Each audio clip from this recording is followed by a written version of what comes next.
Alright everybody, welcome back to our channel. In this video, I'll be showing you the procedure to upload content to Notion.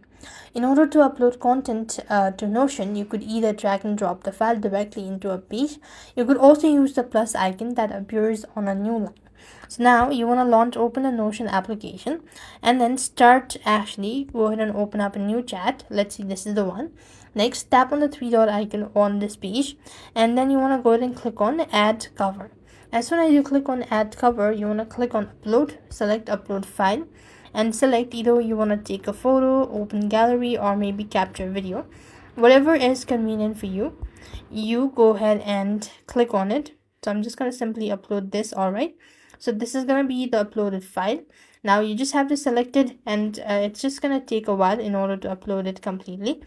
And you could go ahead and type in the information as well. And that is the way you could go ahead and upload content to Notion. I hope the video was helpful. Make sure to like, share and subscribe. Thank you for watching. See you in the next video.